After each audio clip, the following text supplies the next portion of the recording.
Olá, meu nome é Luke. Hoje te contarei mais uma história de terror. Se você gosta desse tipo de vídeo, dê um like, se inscreva no canal e comente sua opinião sobre a história no final dela. E agora, vamos ao terror. Meu nome é Dr. Tadeu Kenney e eu realizo cirurgias que me levariam direto para a cadeia em qualquer hospital comum. Mas os meus clientes não são pessoas comuns. São bilionários, donos de poços de petróleo, magnatas da tecnologia e membros da alta elite política e aristocrática internacional. Cada um deles me paga 10 milhões de dólares por procedimento e nenhum deles jamais pediu algo comum. O dinheiro começou a vir há 3 anos, quando perdi minha licença médica. Um processo por negligência destruiu a minha carreira, mesmo que o paciente tivesse sobrevivido. Desde então, hospitais comuns não me aceitam nem para trabalhar na limpeza. Foi aí que Vivian Azevedo me encontrou, atuando como voluntário numa clínica gratuita na periferia de São Paulo. Ela me ofereceu mais dinheiro do que eu jamais havia visto para remover algo da coluna do marido, algo que nem deveria estar ali. Desde então, trabalho exclusivamente para pessoas cujos nomes aparecem na lista da Forbes e nas listas de observação de agências internacionais. Eles me ligam quando precisam de modificações que ultrapassam qualquer limite ético ou humano. As regras são simples e invioláveis. Regra 1. Nunca faço perguntas sobre o que estou retirando ou implantando. Regra 2. Trabalho sozinho, sem assistentes, sem enfermeiras, sem testemunhas. Regra 3. Tudo é incinerado após cada procedimento. Regra 4. Nunca falo sobre meus clientes com ninguém. Regra 5. O pagamento é feito em criptomoeda não rastreável, transferido antes do primeiro corte. Essas regras me mantêm vivo e muito rico há 3 anos, e também me permitiram ver coisas que nenhum outro médico jamais viu. Pegue, por exemplo, Cornélio Prado, dono de metade das minas de lítio na América do Sul. Ele queria que eu substituísse todos os dentes por outra coisa, não por implantes ou coroas. Algo que se movia por conta própria e precisava ser alimentado 2 vezes por dia com fígado cru. Os dentes tinham câmaras internas que exigiam limpeza com uma escova específica, que ele mesmo trouxe.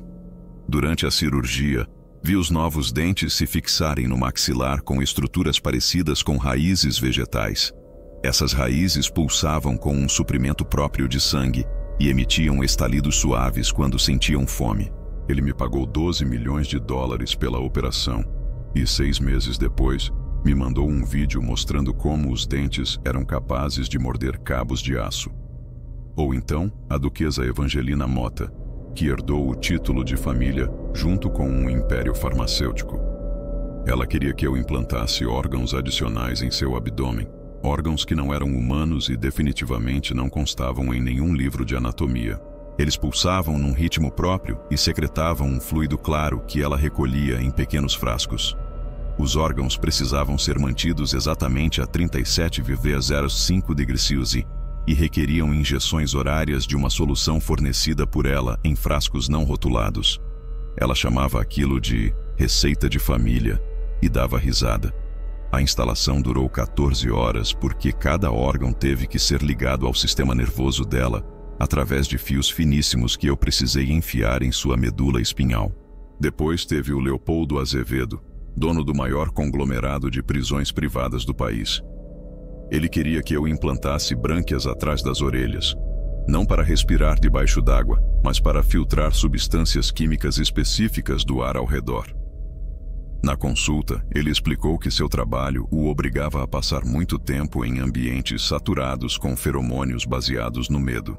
As brânquias permitiriam que ele absorvesse essas substâncias diretamente para o sangue, melhorando o que ele chamava de capacidade de tomar decisões rápidas. A cirurgia envolveu reconstrução parcial do crânio e a ligação do sistema branquial com as artérias coronárias. Ele me pagou 15 milhões de dólares e voltou 6 meses depois, pedindo melhorias para suportar concentrações mais fortes. Mas o cliente de hoje é diferente. Ambrósio Farias fez fortuna com contratos militares privados e bancos offshore. Ele está sentado agora na minha sala de cirurgia subterrânea, completamente acordado, explicando o que deseja. Dr. Kenney, ele diz, ajeitando a gravata de seda. Preciso que o senhor me implante um segundo estômago. Mantenho minha expressão neutra. Onde o senhor quer que ele seja instalado? Bem ao lado do primeiro. Mesmo tamanho, mesma função, mas ligado a uma parte diferente do meu sistema digestivo. Ele tira um diagrama feito à mão, detalhando exatamente onde cada tubo deve ser conectado. O desenho exibe conexões anatômicas que matariam qualquer pessoa normal. Mas Ambrósio não é uma pessoa normal. Nenhum dos meus clientes é. Esse novo estômago vai precisar de manutenção especial. Ele continua. Uma vez por semana vou introduzir uma sonda de alimentação aqui. Aponta para o peito. Ele vai precisar processar materiais específicos, coisas que seriam tóxicas para meu sistema digestivo original. Estudo o diagrama. As conexões fazem um tipo de sentido, um sentido distorcido, como se alguém tivesse redesenhado a anatomia humana para um propósito desconhecido. Vai exigir modificações significativas nos seus órgãos já existentes. Aviso. Seu fígado, pâncreas e intestinos precisarão ser ajustados. Entendo os riscos, responde, entregando-me uma maleta metálica. Dentro, 25 milhões de dólares. Metade agora, metade quando o trabalho estiver feito. 25 milhões são suficientes para sumir do mapa e me aposentar para sempre. Mas algo nesse pedido me soa diferente. Maior e mais definitivo que qualquer outro antes. Por que o senhor precisa de 2 estômagos? Pergunto, quebrando a regra número 1. Ambrósio sorri. Seus dentes são brancos demais. E afiados. Dr. Kenney, o senhor é pago para cortar, não para perguntar. Mas já que perguntou, eu respondo isso. Algumas coisas não podem ser digeridas pela anatomia humana comum. Algumas coisas exigem processamento especial. Ele tira do bolso interno do paletó um pequeno frasco de vidro. Algo verde e translúcido flutua dentro de um líquido claro. Parece vivo, e pressiona o vidro com o que parecem ser pequenas mãos. Isso é o que meu novo estômago vai precisar digerir. Ele diz. 3 desses por semana, para sempre. São extremamente nutritivos, quando quebrados da maneira certa. Fico olhando para o frasco. A coisa lá dentro parece perceber e pressiona ainda mais contra o vidro. Posso ver feições minúsculas, talvez até um rosto, quase humano, mas muito menor. De onde isso veio? Pergunto. Não é da sua conta, diz ele, guardando o frasco. Seu trabalho é me preparar para digerir isso corretamente. Sem ser solicitado, ele se deita na mesa de cirurgia. Já tomei o bloqueador anestésico.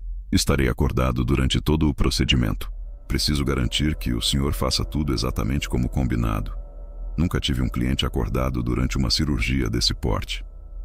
Mas ele está me pagando o suficiente para comprar um país pequeno. Calço as luvas, preparo os instrumentos. Mais uma coisa, ele diz enquanto pego o bisturi. Depois que instalar o segundo estômago, precisará testá-lo. Trouxe 3 espécimes para a alimentação inicial. Ele aponta para um refrigerador no canto da sala. Eu nem tinha notado até agora. Vapor escapa pelas bordas mal vedadas da tampa. O que tem lá dentro? Pergunto. Amostras frescas, ainda vivas. O novo estômago não funciona direito se a primeira refeição não for totalmente fresca. Minha mão para. Em 3 anos fazendo isso, nunca hesitei. Já implantei rastreadores no crânio de pessoas. Substituí corações por bombas de sangue. Enxertei partes animais em corpos humanos. Mas nunca me pediram para alimentar algo que eu não entendo. Que tipo de espécime? Pergunto. Do tipo que cabe em potes, diz ele deitado. Do tipo que ainda está respirando quando entra. Olho para o refrigerador outra vez. Algo lá dentro arranha o metal, com sons suaves, como unhas raspando num quadro negro. Comece o procedimento, diz Ambrósio. Temos trabalho a fazer. Faço o primeiro corte. Ele não se move. O sangue escorre em linhas perfeitas enquanto abro sua cavidade abdominal, revelando órgãos que pulsavam com ritmo próprio. Seu fígado é maior que o normal, com um lobo extra que não faz parte da anatomia humana. Seus rins estão conectados a tubos que não levam a lugar algum. Reconheço modificações anteriores. Quantas? Pergunto. Várias, responde calmamente. O Dr. Regis Andrade fez um excelente trabalho antes do infeliz acidente dele. O senhor está continuando a pesquisa dele. Eu ouvi falar de Andrade. Um cirurgião brilhante que desapareceu há 2 anos. A polícia encontrou a sala de cirurgia dele coberta de sangue, mas nunca acharam o corpo. O que aconteceu com o Dr. Andrade? Pergunto. Ele também perguntou demais, diz Ambrósio. Ficou curioso sobre coisas que não devia. Espero que o senhor seja mais inteligente. Continuo cortando, expondo mais da anatomia dele. Tudo ali parece funcional, mas alterado, como se alguém tivesse redesenhado cada parte ao longo de anos. Seu coração tem uma câmara extra que bombeia um fluido dourado e espesso pelas artérias secundárias. Os pulmões contêm sacos de ar adicionais conectados à garganta por tubos. Não sei exatamente há quanto tempo você vem recebendo essas modificações. Comento. Desde os 25 anos, ele responde. 40 anos de aprimoramentos. Você está me dando a atualização final. Enquanto aprofundo o trabalho em seu abdômen, percebo que seus intestinos estão revestidos com pequenos sensores que emitem um brilho tênue sob a luz da sala cirúrgica. Eles estão monitorando algo, enviando informações para um pequeno dispositivo embutido próximo à sua espinha. Para que servem esses sensores? Pergunto. Controle de qualidade, diz ele. Eles analisam tudo que eu como e reportam o valor nutricional ao meu sistema de monitoramento. Alguns alimentos oferecem apenas nutrição básica. Outros fornecem muito mais. Os ruídos de arranhões no refrigerador aumentam.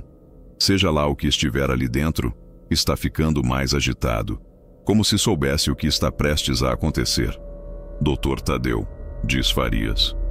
Dá para ver que você está pensando demais. Vou simplificar. Você pode fazer essa cirurgia, receber o pagamento e nunca mais me ver.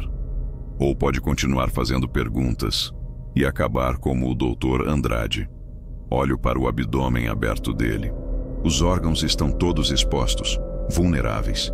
Um único corte em lugar errado e ele estaria morto em minutos. Mas algo me diz que matar Ambrósio Farias não seria tão simples. Seu corpo foi tão amplamente modificado que talvez nem responda mais como o de um ser humano comum. Vou concluir a cirurgia, digo por fim. Ótimo, agora vamos discutir a etapa da instalação. O novo estômago precisa ser cultivado a partir do meu próprio tecido.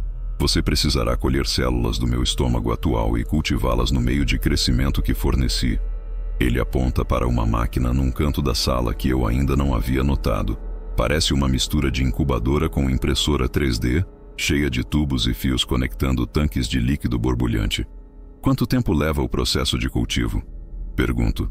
6 horas, responde ele. Vamos passar a noite aqui. Espero que você não tenha outros compromissos. Começo a colher células da parede do estômago dele.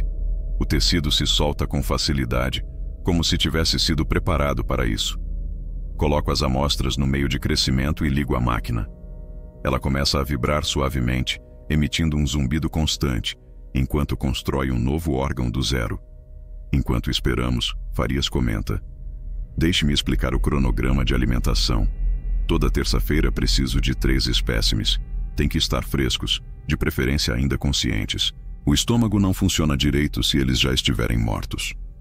Onde você consegue esses espécimes? Pergunto. Tenho fornecedores. Ele responde.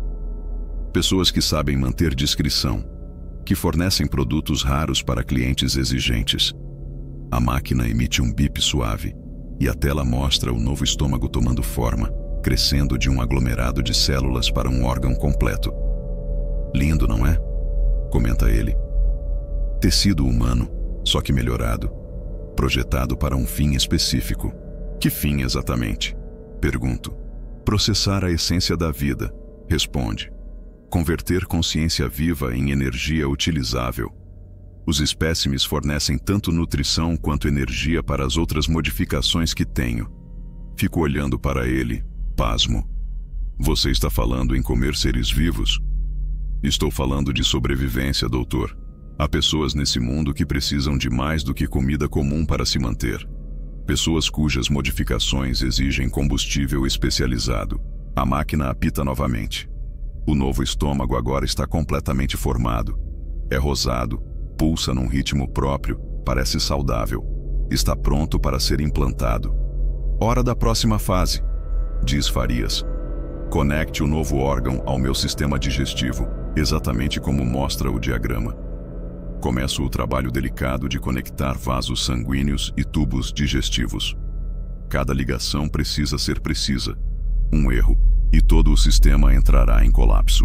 Farias me observa atentamente, oferecendo orientações ocasionais. Dr. Tadeu, diz ele enquanto conecto o último tubo, você é realmente talentoso. Agora entendo por que a Vivian Azevedo te recomendou. Você conhece a Vivian? Pergunto. Somos velhos amigos, responde. Temos exigências alimentares semelhantes. A imagem de Vivian me volta à mente. Os pequenos ossos que encontrei na coluna do marido dela, naquela primeira cirurgia. Ossos que pareciam humanos, mas pequenos demais para serem de um adulto. Dr. Caney, diz Farias, chegou a hora do teste de alimentação. Olho para o refrigerador. Os ruídos pararam. O que estiver ali dentro agora está em silêncio. O que há ali? Pergunto. O jantar. Ele responde. Caminho até o refrigerador com pernas pesadas como chumbo.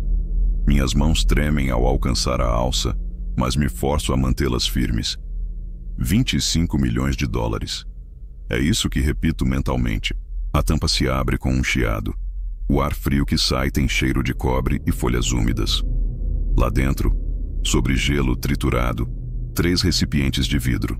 Cada um contém algo pálido e pequeno que se move lentamente no líquido. Manuseie com cuidado, avisa Farias da mesa cirúrgica. Eles são frágeis. Pego o primeiro recipiente. A criatura dentro é do tamanho do meu polegar. Tem traços finos e bracinhos minúsculos que tocam o vidro. Os olhos são grandes, escuros e inteligentes demais para algo tão pequeno. Olha para mim com uma expressão que só pode ser descrita como súplica. O que são isso? Sussurro. Uma iguaria, diz ele. Rara, caríssima. Meus fornecedores garantiram que são frescos, colhidos esta manhã. Coloco o recipiente sobre a bandeja de instrumentos, as mãos trêmulas. Os outros 2 recipientes têm criaturas semelhantes, todas vivas, todas me observando com aqueles olhos sombrios e penetrantes. Agora vem a parte interessante, diz Farias. Abra o primeiro recipiente e insira a amostra diretamente no tubo de alimentação. Ela precisa ser processada ainda consciente. Olho para o vidro. O pequeno ser parou de se mover, como se soubesse exatamente o que está para acontecer. Eu não posso fazer isso, digo. A voz de Farias se torna mais firme. Você já recebeu meu dinheiro. Já realizou a cirurgia. Este é apenas o passo final. Isso é assassinato. Isso é alimentação. Ele corrige. Esses espécimes foram criados para esse propósito. Eles existem para nos nutrir. Para pessoas como eu, que precisam de mais do que comida comum para sustentar nossas modificações. Olho para seu abdômen aberto. O novo estômago pulsa ansiosamente, conectado a tubos que serpenteiam por todo o seu corpo. Outros órgãos que não consigo reconhecer começam a emitir um brilho azul tênue. O que você é? Pergunto. O próximo passo na evolução humana, responde. Dr. Caney, há famílias neste mundo que vêm se aprimorando há gerações. Nós superamos os limites da biologia humana comum. Ao ingerir essas coisas, ao consumir energia vital pura, ele faz uma pausa, com um olhar de reverência. Esses espécimes contêm vitalidade concentrada. Quando meu sistema digestivo modificado os processa, eu absorvo sua força de vida diretamente. A criaturinha dentro do primeiro recipiente começa a emitir pequenos sons, como o pio de um filhote chamando a mãe. Quanto tempo você vive com todas essas modificações? Pergunto. Indefinidamente, responde Farias. Desde que eu mantenha o cronograma de alimentação. Meu bisavô começou esse processo em 1847. Ele ainda está vivo. Ainda se alimenta. Penso em Vivian Azevedo. Nos ossos na coluna do marido. No desaparecimento do Dr. Andrade. Em todos os clientes milionários que pagam fortunas por modificações que nenhuma pessoa comum aceitaria. Quantos de vocês existem? Pergunto. O suficiente, ele responde. Temos nossas próprias comunidades, nossos próprios fornecedores, nossos próprios médicos. Você não é o único cirurgião a realizar esses procedimentos, Dr. Kane. Você é apenas o mais novo. E o que aconteceu com os outros? Alguns se aposentaram ricos e em paz. Outros ficaram curiosos demais para o próprio bem. O tom da voz dele é um aviso claro. A escolha é minha. Pego novamente o primeiro recipiente. A criatura lá dentro se encolheu em posição fetal, como se tentasse se esconder. Dr. Tadeu, diz Farias, vou contar até 10. Se você não tiver aberto esse recipiente quando eu chegar ao 10, vai se juntar ao Dr. Andrade. Seja lá qual for o pós-vida que aguarda cirurgiões que falham. Giro a tampa. Ela se solta com facilidade. 2. A criatura me encara com aqueles olhos escuros e intensos. 3. Minhas mãos voltam a tremer. O pequeno ser emite um som suave, que parece uma palavra em algum idioma que não entendo. 4. Penso no dinheiro na minha conta, na minha nova vida na Suíça, em nunca mais ter que fazer algo parecido. 5. A criatura estende os bracinhos, como se pedisse para ser erguida com cuidado. 6. Penso no Dr. Andrade e no que pode ter acontecido quando ele recusou terminar um desses procedimentos. 7. Os outros órgãos de Farias brilham com mais intensidade. O novo estômago pulsa mais rápido, ansioso pela primeira refeição. 8. Inclino o recipiente em direção ao tubo de alimentação. A criatura escorrega devagar, tentando se agarrar com os minúsculos dedos. 9. Ela cai no tubo com um som leve e abafado. 10. O tubo de alimentação a conduz diretamente até o novo estômago. Observo através das paredes transparentes do órgão. A criaturinha pousa no interior macio. O estômago começa a se contrair imediatamente. Ácidos digestivos escorrem de glândulas que eu mesmo conectei. A voz da criatura ecoa pelo tubo por alguns segundos, depois silencia. O corpo de Farias começa a brilhar.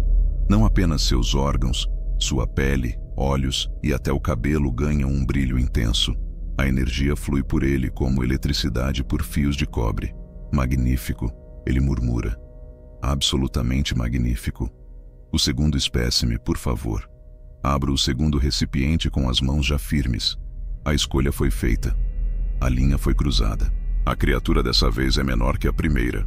Tem cabelos prateados e olhos que brilham como estrelas. Não resiste quando despejo o conteúdo no tubo de alimentação. O terceiro espécime é ainda menor. Mal tem o tamanho da unha do meu mindinho. Emite sons melódicos enquanto é engolido pelo novo estômago de Farias. A cada alimentação, o brilho dele aumenta. Seus órgãos modificados pulsam com energia renovada. A pele fica mais lisa, os músculos mais definidos. Ele está rejuvenescendo diante dos meus olhos. Perfeito, diz ele, ainda sentado na mesa de operação. As feridas abertas no abdômen começam a se fechar sozinhas. Sem pontos, sem curativos. Dr. Tadeu, você superou minhas expectativas. Ele se levanta e caminha até um espelho na parede. O reflexo mostra um homem na casa dos 30 anos, embora eu saiba que ele tem mais de 60. A alimentação foi um sucesso, comenta, admirando a si mesmo. O novo estômago está funcionando perfeitamente. Eu estimo que ele prolongará meu ciclo atual por mais 50 anos. Ciclo atual? Pergunto. O intervalo entre as grandes modificações. Explica. A cada poucas décadas, precisamos de atualizações para manter nossa longevidade. Novos órgãos, sistemas aprimorados, capacidades reforçadas. Ele veste a camisa, ajeita a gravata. O homem que estava aberto do peito até a pelve há 1 hora, agora parece pronto para uma reunião de negócios. Dr. Kane, diz ele pegando a jaqueta. Os outros 12,5 milhões serão transferidos para sua conta em até 1 hora. Você ganhou cada centavo. E agora? Pergunto. Agora você vai para casa e finge que nada disso aconteceu. Segue as regras, fica calado e aproveita a aposentadoria. E se eu não fizer isso? Aí você vai conhecer muito bem o que há dentro daqueles potes de vidro, responde ele com um tom amigável. Farias caminha até a porta, mas antes de sair, se vira. Dr. Tadeu, Talvez você queira saber que estamos sempre à procura de novos fornecedores. Pessoas capazes de trazer espécimes frescos com regularidade. O pagamento é excelente e os horários flexíveis. Não estou interessado, digo. Claro que não, responde com um sorriso rápido. Mas se mudar de ideia, Vivian Azevedo tem meus contatos. Ele sai. E eu fico sozinho na sala cirúrgica, cercado por recipientes vazios e o cheiro metálico de cobre. Limpo todos os instrumentos, incinero tudo, como manda a terceira regra. Os recipientes vão para o fogo, junto com minhas luvas cirúrgicas e as gases ensanguentadas. Em 1 hora, não há sinal de que algo fora do comum aconteceu ali. Meu celular vibra. Uma notificação do banco confirma a transferência. 12,5 milhões de dólares. Dinheiro suficiente para desaparecer do mapa e nunca mais pensar em potes de vidro ou vozes minúsculas pedindo socorro. Mas enquanto dirijo pelas ruas escuras e desertas rumo à minha casa, não consigo parar de pensar no Dr. Andrade. No que aconteceu quando ele começou a fazer perguntas demais. Se ainda está vivo em algum lugar, ou se acabou fazendo parte do cardápio de alguém. Penso em Vivian Azevedo e na coluna alterada do marido dela, nos dentes vivos de Cornélio Preto, nos órgãos adicionais que instalei na Duquesa Evangelina Monteiro, em todos os clientes ricos que pagam milhões por modificações bizarras, tudo para viver para sempre, consumindo outros seres vivos. E penso na proposta de Farias, de me tornar um fornecedor e não mais um cirurgião. Penso em encontrar mais daquelas criaturinhas e vendê-las para pessoas que precisam delas para sobreviver. O dinheiro já está na conta. O banco na Suíça foi ativado. O novo passaporte já está impresso. Mas eu sei que não vou usar nada disso, porque amanhã de manhã eu vou ligar para a Polícia Federal e contar tudo o que sei sobre essas pessoas que compram imortalidade à custa de vidas que mal têm chance de existir. Vou quebrar todas as regras que prometi seguir. E vou descobrir o que realmente aconteceu com o Dr. Reginaldo Andrade. A elite rica pode até viver para sempre, mas algumas coisas são mais importantes do que dinheiro, mais importantes que a própria sobrevivência. Algumas coisas valem a morte, mesmo que isso signifique acabar em um daqueles potes de vidro. Estaciono em frente ao meu apartamento e verifico o celular mais uma vez. Os 25 milhões ainda estão lá, brilhando na conta. Dinheiro suficiente para comprar silêncio e segurança pelo resto da vida. Em vez disso, apago todos os dados bancários e disco o número de denúncias da Polícia Federal. Aqui é o Dr. Tadeu Caim. Digo quando alguém atende. Tenho informações sobre um grupo de pessoas que cometem assassinatos para prolongar a própria vida. Você vai querer ouvir isso. A pessoa do outro lado parece cética no início, mas seu tom muda quando cito nomes como Farias, Azevedo e Preto. Essas são pessoas que o governo já monitora há anos, Dr. Ken, diz a agente. Você pode vir até aqui ainda hoje? Precisamos do seu depoimento enquanto os detalhes estão frescos. Estarei aí em 1 hora, respondo. Mas saiba de uma coisa, provavelmente vou morrer por isso. Essas pessoas têm recursos que vocês não imaginam. Nós podemos oferecer proteção, ela garante. Quantos estão envolvidos? Ela pergunta. Não sei ao certo. Admito. Farias mencionou fornecedores, comunidades, outros médicos. Isso pode ser maior do que só meia dúzia de milionários excêntricos. Enquanto dirijo rumo à sede da Polícia Federal, percebo um sedã preto me seguindo. Mantém a mesma distância por quilômetros. Vira quando eu viro. Para quando eu paro. Quando entro na garagem do prédio da PF, o sedã passa direto, sem nem reduzir a velocidade. A entrevista dura 6 horas. Conto tudo, desde a primeira cirurgia para Vivian Azevedo até o procedimento com Farias. Descrevo as criaturas, os órgãos, o processo de alimentação e o dinheiro. Eles registram cada palavra. Me pedem detalhes que eu mesmo não sabia que lembrava. Dr. Ken, diz a agente Rodrigues durante um intervalo. Estamos investigando alguns desses nomes há anos. Por crimes financeiros, tráfico de pessoas, até assassinato. Mas nunca tivemos alguém de dentro antes. E agora? Pergunto. Agora a gente constrói um caso. Ela responde. Vamos precisar que o senhor testemunhe quando isso for a julgamento. Pode levar meses, talvez anos. Eu não tenho esse tempo. Digo. Eles vão me encontrar. Temos casas seguras, novas identidades. Podemos protegê-lo. Mas eu sei a verdade. Pessoas como Farias não desaparecem só porque o governo quer. Eles têm contatos em todas as agências, delegacias, tribunais. Quando finalmente deixo o prédio da PF, o dia está amanhecendo. O mesmo sedã preto está estacionado do outro lado da rua. Dessa vez, nem se incomoda em me seguir. A mensagem é clara: sabemos onde você está. Dirijo devagar até meu apartamento, vigiando os retrovisores o tempo todo. O sedã permanece parado, mas vejo outros carros. 3, talvez 4. Pode ser paranoia, ou talvez eu esteja certo em desconfiar. De volta ao meu apartamento, arrumo uma única mala com itens essenciais. A Polícia Federal disse que me ligaria em até 24 horas com os detalhes da proteção. Mas não vou ficar esperando, torcendo para que consigam me proteger de criaturas que consomem vidas para viver eternamente. Enquanto fecho a mala, meu celular toca. Número desconhecido. Dr. Kane, diz uma voz que reconheço de imediato. Farias. Soube que teve uma conversa interessante esta manhã. Como foi, doutor? Tenho amigos em todos os lugares, inclusive dentro da sua nova organização. Meu sangue gela.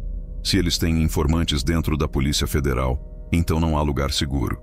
O que você quer? Pergunto.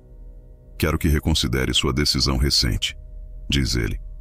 A PF não pode protegê-lo de nós, mas nós podemos protegê-lo deles. E o que eu tenho que fazer? Dizer a agente Rodrigues que inventou tudo, que foi estresse, alucinações causadas pela privação de sono e culpa pelos seus erros médicos antigos. E se eu não fizer isso? Então você vai conhecer intimamente o que é ser processado por um sistema digestivo especializado, diz ele, com a voz calma, como se estivesse falando sobre o clima. A ligação cai. Fico ali parado, mala na mão, sabendo que cada escolha que faço agora pode ser a última. Do lado de fora da janela, mais sedãs pretos chegam. Mas a decisão já está tomada.